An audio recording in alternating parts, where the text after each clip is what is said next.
In Eastern Africa, heavy fighting in Sudan, South Kordofan State have caused hundreds of thousands to flee. Local aid organizations estimate as many as 400,000 civilians have been internally displaced since the conflict began more than 3 years ago, while another 250,000 have fled across the border to refugee camps in South Sudan.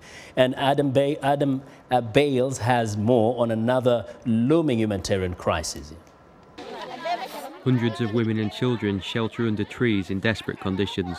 More than 300 families who fled recent fighting from surrounding villages are here, now displaced with nowhere else to go. They have little food and more than an hour's walk to the closest water source. In Lodi County, the eastern frontline village of Ongatu is destroyed. Intensified fighting last month displaced more than 10,000 people in just a few days, adding to the growing number of newborn Sudanese displaced by more than 3 years of civil war. These people are still not safe. Though the Sudanese government denies targeting civilians, communities live in danger of continuous shelling and Antonov bomber attacks.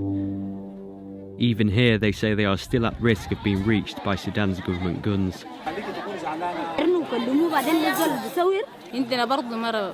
We left our homes because of the bombardment. We left everything at home. We had just a little bit of food, but have finished it. We're living without anything to eat or drink. We're living with the shelling and Antonov attacks day and night.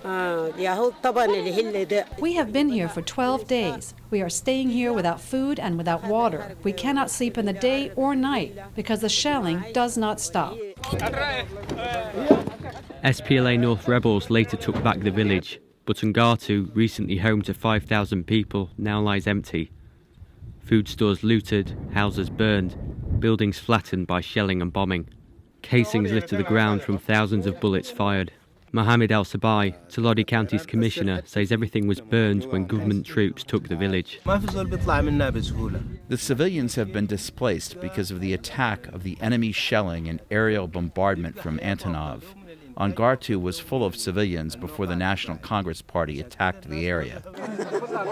Since the start of the war, the Sudanese government has banned all international relief and humanitarian aid in South Kordofan. With this ban in place, the thousands internally displaced within Sudan's borders will receive no help. Despite this, many families refuse to leave the country. Rebel commander Abu Ras Kuku says if human rights were being observed here, this would not happen.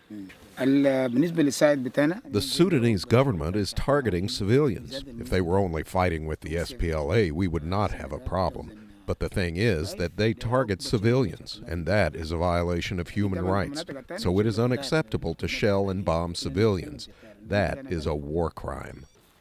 In Ongatu village, SPLA North rebels walk us through what remains of the communities emptied by heavy fighting. For now, forces wait on standby. The families here do not want to leave their land, but with their homes destroyed and nowhere else to go, their future here is uncertain. Adam Bales for VOA News, Ongatu, Sudan.